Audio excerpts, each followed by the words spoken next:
Una madre yace sin vida junto a la cuna de su bebé de apenas 14 días de nacida, mientras su atacante, un niño de tan solo 13 años, realiza una llamada al 911.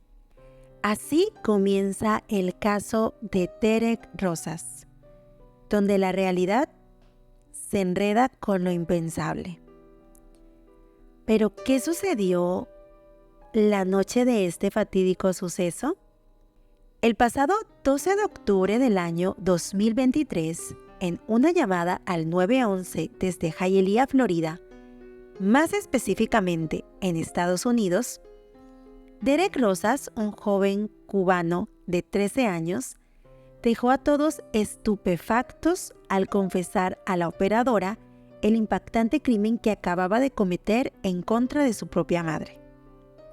La escalofriante llamada comenzó con la operadora preguntando sobre la emergencia y a Derek solicitando la presencia de la policía en su ubicación. No obstante, el joven manifestó desconocer tanto su dirección como el número de su apartamento. La operadora con paciencia obtuvo información mientras Derek admitía haber acabado con la vida de su madre. Debido a esta confesión, lo primero que hizo la operadora fue preguntar si la madre aún estaba respirando, a lo cual él respondió que no. Durante la conversación, Derek reveló que había utilizado un cuchillo para realizar el acto y que había esparcido sangre por todo el suelo. La operadora, manteniendo la calma, buscó información crítica como la ubicación del arma utilizada, a lo que el joven admitió no saber exactamente dónde la había dejado inicialmente, señalando que en la casa habían 2 armas de su padrastro, quien estaba fuera del estado por su trabajo como camionero. En relación a las armas, Derek explicó que una estaba en posesión de su padrastro, mientras que la otra, al estar en la casa, fue tomada por él en un intento de hacerse daño a sí mismo, de lo cual no fue capaz. De igual forma, durante la llamada indicó que el cuerpo de su madre yacía sobre la cama de la habitación matrimonial, junto a la cuna de su hermanita de tan solo 14 días de nacida, a la cual él no había causado daño alguno, y demostró cierta preocupación por ella al informar a la operadora que tenía familiares que podían hacerse cargo de su cuidado. En un giro inquietante, Derek confesó haber tomado fotos del suceso y enviárselas a un amigo de internet del cual desconocía su nombre real. La operadora, por otro lado, indagó sobre el motivo de la acción de Derek durante la llamada, pero esta parte específica no fue clara y no había sido revelada hasta el momento.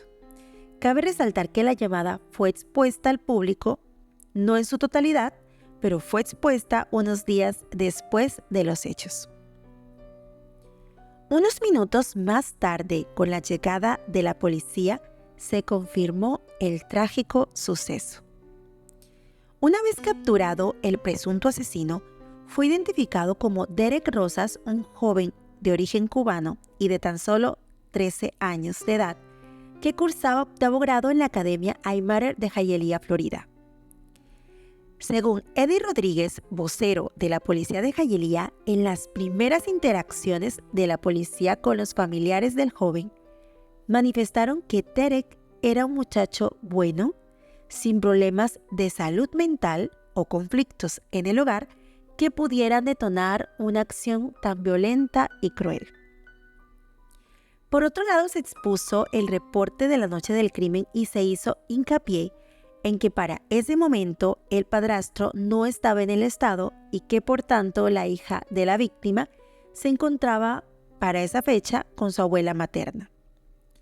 En relación a la víctima, además de sus datos, solo se mencionó que trabajaba en un salón de uñas, pero que sus compañeros no proporcionaron declaraciones más allá de confirmar que era una buena persona. Para ese momento, la policía indicó que el cargo que se estaba imputando era el de homicidio en 2º grado y que Derek había sido trasladado al hospital Jackson Memorial con el fin de establecerse una valoración física de su persona. Sin embargo, debido a la crueldad de los hechos y muy a pesar de tener 13 años, se indicó que él podría ser juzgado como un adulto y enfrentarse al cargo de homicidio en primer grado, situación que en efecto ocurrió. Casi 2 meses después, la oficina del fiscal estatal de Miami reveló las fotografías de la escena del crimen tomadas desde la cámara del monitor del bebé. Y en una de las imágenes se muestra a la víctima identificada como Irina García, de 39 años, con su hija recién nacida y también a su hijo Derek Rosa cuando supuestamente la agrede con el cuchillo. Asimismo, se dieron a conocer una serie de imágenes que muestran lo que encontraron las autoridades al llegar a la escena del crimen, entre las cuales se encuentran unas imágenes del arma homicida y otra del joven aparentemente con una mano ensangrentada. Esta última sería una selfie que le envió a un amigo tras cometer el crimen. Según las primeras hipótesis de la policía, Derek esperó hasta que su madre se durmiera y luego la apuñaló varias veces para posteriormente tomar fotografías del cuerpo de su madre y enviárselas a un amigo en las redes sociales. Y le dijo al mismo amigo que la había matado. En una de las audiencias previas al juicio, celebrada el 9 de noviembre, el abogado José Báez expresó su preocupación por el bienestar de Derek Rosa, un adolescente de 13 años, argumentando que aún era un niño y por tanto solicitando su traslado a una institución correccional juvenil. A pesar de esta petición, el juez Richard Hirsch del Tribunal 11 del Circuito Judicial de Florida no emitió ninguna respuesta y determinó que el adolescente enfrentaría el juicio como un adulto debido a la gravedad del caso. La decisión del juez Hirsch fue pospuesta y se programó una nueva audiencia para el 28 de noviembre. Sin embargo, en esa fecha no se proporcionó una respuesta definitiva sobre el lugar de reclusión de Derek, ya que se concedió más tiempo a la defensa. En cuanto a las condiciones de detención, se destaca que la cárcel Metro West, diseñada originalmente para adultos, comenzó a albergar menores en un área especial desde el 26 de octubre del presente año 2023. Y según Jail Data, un sitio web especializado, la instalación cuenta con máxima seguridad y actualmente aloja a un promedio de 1.901 reclusos, siendo Derek Rosa el prisionero más joven entre 34 menores en la nueva sección juvenil. Dada la consideración del joven como de alto perfil, los oficiales de la prisión lo vigilan constantemente y evitan que se relacione con otros adolescentes recluidos. Por tanto, solo se le permite interactuar con el personal de seguridad para mantener el orden y prevenir incidentes. Derek permanece en una celda con una sola ventana esmerilada, es decir, una ventana completamente opaca y sin vista directa al exterior. A pesar de las objeciones de la defensa sobre las condiciones no óptimas para la salud mental, la Fiscalía sostiene que Derek debe permanecer en la cárcel Metro West y ser tratado como un adulto de acuerdo con la ley. Por otro lado, en el transcurso de la jornada del martes 5 de diciembre en Miami, Florida, Derek Rosa se presentó ante la corte y el juez dictaminó que todos los registros relacionados con el menor en la cárcel debían ser entregados a la defensa. Durante la audiencia estuvieron presentes la abuela y el padre de Derek. El padre, desconcertado, expresó no entender qué llevó a su hijo a cometer tal acción, ya que creía haberle inculcado buenos valores. La defensa, por su parte, argumentó la necesidad de obtener los registros de llamadas y detalles sobre los movimientos de Derek, buscando demostrar que la cárcel no es un entorno seguro para alguien de su edad, rodeado de prisioneros violentos, y propusieron su traslado a una institución correccional juvenil. En respaldo a esta solicitud, la defensa presentó 26 cartas escritas por familiares solicitando clemencia y la posibilidad de arresto domiciliario. La abuela materna y el padre se mantienen firmes en su apoyo a Derek, una situación que sin lugar a dudas resulta complicada especialmente para la madre de la víctima.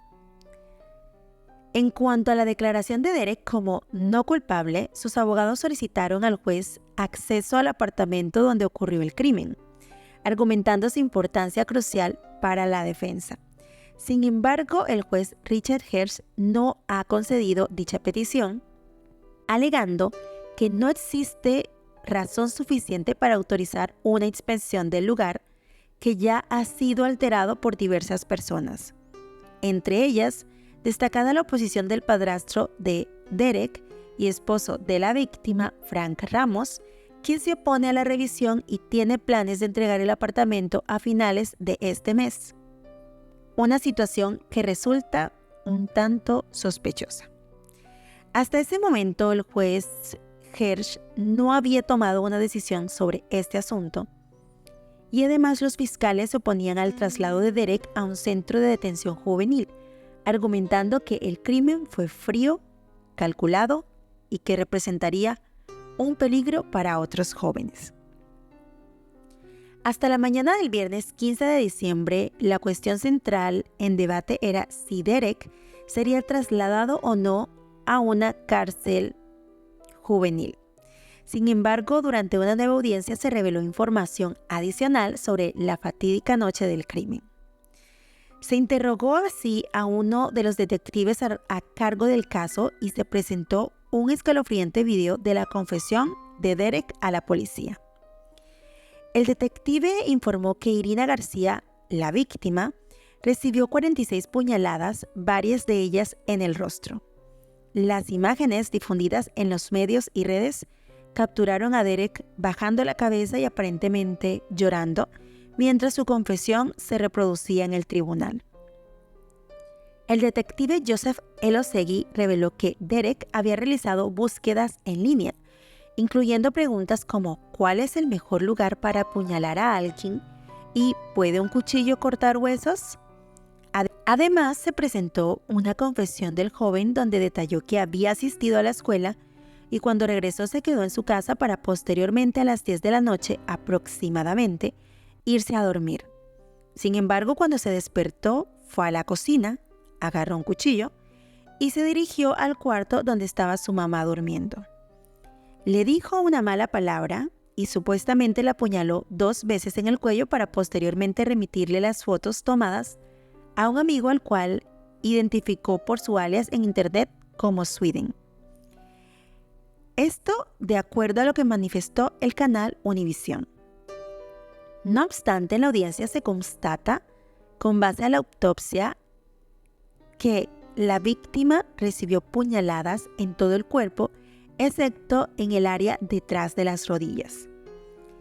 Tras escuchar toda la evidencia, el juez Richard Hirsch ordenó que Derek permaneciera en una cárcel para adultos y se basó en entrevistas a testigos, alegatos finales y la opinión de una psicóloga que indicó que el joven recibe terapia mensual y puede solicitar más atención psicológica si es necesario.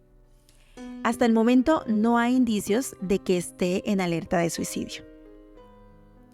No obstante, a pesar de la decisión, el juez manifestó de forma textual: me inquieta la cantidad relativamente pequeña de tiempo que se le permite al niño estar fuera de su celda, pero no he encontrado una clara violación de sus derechos constitucionales, por lo que la moción para que sea transferido a un centro de detención juvenil es denegada.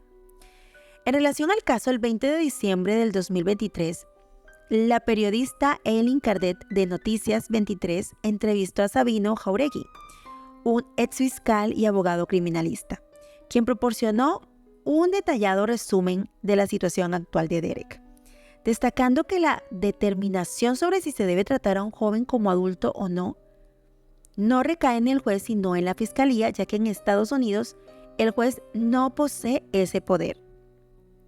Por tanto, su función principal es el control del caso, los procedimientos, el calendario y la emisión de la sentencia. El experto señaló por otro lado que hasta la fecha el juicio en sí no ha comenzado, ya que las audiencias realizadas hasta ahora se centraron en resolver solicitudes específicas como el traslado del joven a una institución juvenil. Afirmó que el juicio podría comenzar mínimo en 1 año y medio o 2 años y que si el proceso avanza demasiado rápido podrían presentarse apelaciones prolongando aún más el proceso. Y que por tanto el primer paso sería la realización de evaluaciones psiquiátricas y la obtención de declaraciones juradas de testigos. En el caso de que el imputado tenga problemas psiquiátricos, permanecería en el ala psiquiátrica de la cárcel hasta el día del juicio, donde recibiría tratamientos o hasta que se alcance un arreglo entre la fiscalía y la defensa. Jáuregui también mencionó que el padrastro, quien aparentemente estaría viviendo con su nueva familia, aún no ha sido llamado a declarar, ya que el juicio en sí no ha comenzado, ya que las audiencias, como ya lo había dicho anteriormente, se centraron en la solicitud del traslado de Derek a una institución de menores, solicitud que fue denegada. En cuanto a la posible condena, Derek, debido a su edad, podría enfrentarse a cadena perpetua y no a pena de muerte. A la fecha hay más preguntas que respuesta. Pero, ¿qué piensa usted?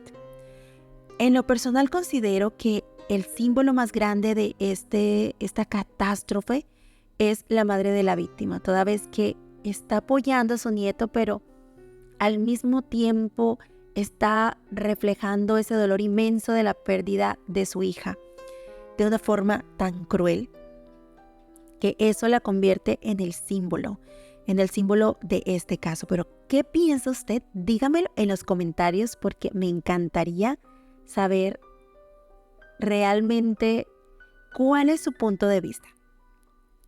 ¿Es Derek un sociópata sanguinario o es una víctima más de las circunstancias? Hasta aquí la información de este escabroso suceso. No se pierdan en las sombras, permanezcan en la luz y no olviden suscribirse. Adiós.